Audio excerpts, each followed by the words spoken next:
Hello, you're watching The Real Medvite, and today I'm gonna make a video on intercommunion, interprayer, and should you pray with heretics, should you commune with heretics? What happens if you do that? What is the end result of it? What is the end result of intercommunion? What does it result in? I said the word result a lot of times, but let's just do it quickly. I hope to keep this short. And I'm also making this video because I'm starting to see some Orthodox, but mostly Roman Catholics and Monophysites starting to defend intercommunion. Um, and they're defending not only in like places in the Middle East where things are bad, but also places in the Middle East where things are not as bad, like Lebanon, right? Or even Turkey, which is a country I live in, right? So what does the canon say about it? What does the church father say about it? What does our saints say about it? The lives of the saints, right?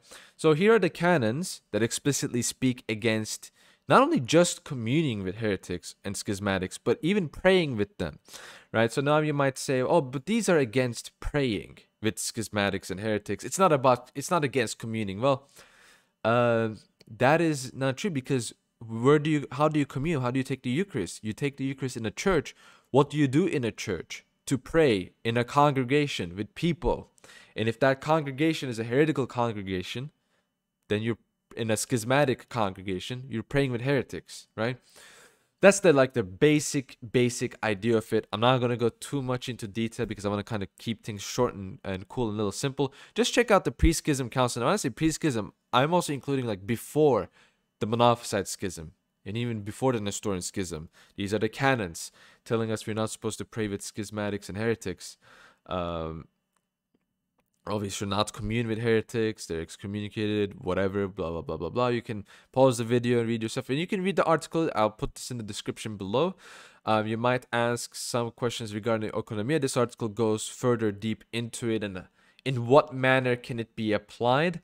I will say there's no economia to be applied, I will argue, in regards to the Eucharist anyway. So in under no circumstance is it acceptable to, for example, go to a Roman Catholic church and take the Eucharist? And in most cases, you look at the people kind of ask, oh, in what case is it acceptable or whatnot?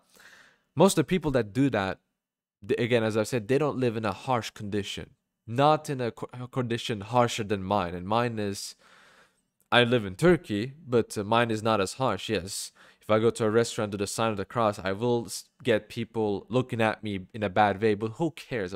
Who cares? Who cares? They're nobodies. Okay, they don't matter. They do matter. Okay, but they don't matter, right?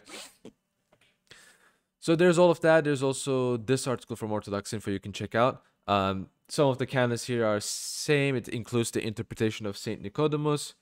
Uh, Again, various different canons here, all of them just saying you cannot pray with heretics or schismatics, you cannot commune with heretics or schismatics, you can't do anything like that with the bad guys. Okay, you're not supposed to do that. So another another thing I want to show to you is this video here. um this is a video from Gregory the Capolite YouTube channel. This is from the writings of the Catacomb Bishop Saint Vasily of Kineshma, and I'll give you the TLDR. So basically, a guy goes into a church to pray. He goes to commune.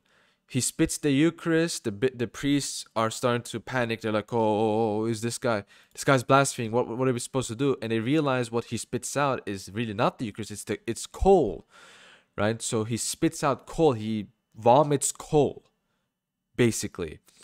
And then turns out that guy was a schismatic, right? So that's basically from the lives of the saints. That's basically tells you what happens to you, what is going to happen to you when you do something like that. Another thing I want to add is from Bible, right? Now let's get scriptural a little bit. Let's look at Leviticus 10, right? Just the first two verses. Then Nadab and Abihu, the sons of Aaron, each took his censer and put fire in it, put incense on it, and offered profane fire before the Lord, which he had not commanded them. So this is a liturgical abuse that they're committing. They're committing a liturgical abuse by introducing strange fire, and look what happens to them as a result of it. The fire went out from the Lord and devoured them, and they died before the Lord. So, introducing strange practices, liturgical abuse, what do you get do you deserve, what do you get? You get what you deserve. What do you deserve? the fire from the Lord that devours you, right? That is what you deserve. Now you might say, oh, but surely there are liturgical abuses and God doesn't do that. Well, because God is merciful. That's the number one explanation. That's kind of why you could say, um, well, the Middle East is now blown to pieces, right? Even though they intercommune so much. Orthodox students, unfortunately, Orthodox bishops condone it. Monophysite bishops condone it. Roman Catholic bishops condone it. It happens all the time there. And of course, when I criticize this, I got people reporting my Twitter account. I got people making gay pornographic fanfic about me. If you think that I'm joking, I am not. That actually happened on Twitter. I had people lie about me, slander about who I am. Like, I guess attacking intercommunion is really unpopular, but what doctrine of, I mean, the doctrines of God with these kinds of people is always going to be unpopular. And I finally want to end this video with Deuteronomy 28, which is what happens ultimately to you when you do not follow God's commandments, when you don't obey God. So the first part of Deuteronomy 28, God says through Moses that if you follow God's commandments, you follow God, you will be blessed. And then after 15, he says, if you do not obey the voice of the Lord your God, to observe carefully all his commandments and his statutes, which I command you today, that all these curses will come upon you and overtake you. And all of these curses he lists here. And he essentially says, if you as a nation refuse to follow God and you spit on his commandments and you turn his commandments and you don't listen to what he has to say, you will be cursed. You will eventually lose your inheritance from God. And isn't this exactly what happened to Israel? And isn't this exactly what happened to the Roman Empire? And isn't this exactly what happened to the Russian Empire? And isn't this exactly what's happening to the Middle East today? Isn't this exactly what's happening to Western Europe? All of these, what's the common trend? They lost themselves when they disobeyed and abandoned God, right? Now you might say, well, Roman Empire, what are you talking about?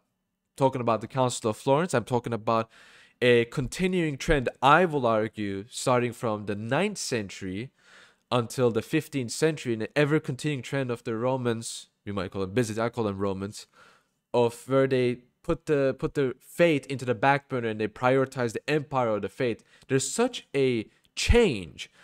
Ever since Saint Constantine, the religion was the most important feature of the empire. Now, the empire's survival becomes the most important, and religion kind of just becomes something to serve the empire. What happened? It lost itself. Look at what was happening in Russia before it fell to the communists. It was not a faithful nation before it lost itself to communists. Look at what happened to Europe over time. And you can also add, like, you can obviously add in the schism, right? But that itself is not the sole reason. There's also more to it. It lost its Christian base. It accepted more and more of paganism. This became evident over the Renaissance. You look at the practices adopted in the Roman Catholic Church. You see the kind of national cultural practices accepted in the West overall. And you see this trend from Deuteronomy 28 being consistently applied to Christian civilizations in general. Right? In Christian civilizations in general. And pointing this out gets you hate. Well, not a problem, because this is the truth. All I'm doing is just telling you what the Bible says. And as I said, God explicitly tells you if you disobey his commandments, intercommunion is one of them. If intercommunion, ecumenism, heresies, if these become the norms for Christian civilizations and Christian nations, you will lose that nation. And you will wish that you can take it back. You can keep it back, but you will lose it as a chastisement from God. And again, what happened to Israel? They lost their nations constantly. And it took the intercessions of saintly prophets to keep Israel afloat. And this is not only just for intercommunion, this is just for the commandments of God in general. Follow the commandments of God if you do not want to be lost. And if you don't want to be put in a sad situation. And that's all I really wanted to say for this video. I hope you enjoyed it. I hope you you know, I hope you enjoy the articles that I will put in the description below. I hope you enjoy Deuteronomy 28, the Gregory the Capulet video, and all of the things that I want to talk about. And I hope this video helped you out, right, in some way or form or capacity. Obviously, I'm not able to answer all of your questions. So, for example, you might say, well, what about with my family? My family's Protestant, but they want to pray with me. What should I do then? How does it apply there? Of course, you should, at that point, that's a question to be asked to a priest most of the time. You can ask this kind of a question to a person who knows what they're talking about too. That person is not me, which is why I'm withholding my opinion. But if you're interested, you can check Orthodox Christian Discord, ask Father Deacon Ananias in his Discord, or you can ask your own priest. I'm saying primarily if you go to a church and you have your own priest and you can rely on him, you can trust him, go ask your own priest. If you don't have that option for whatever reason, then you can kind of ask whoever you know in real life who you can trust. If you don't have that either, then you can go online then. So, there's always going to be people willing to help you online. It's just that I'm not going to be able to help you in that regard because I'm just some idiot who's doing theology videos, and I gotta know my place, right? But again, I hope this video helped you out, and I'll see you guys in the next video. Thank you for watching. God be with you all. See you guys in the next video. Goodbye.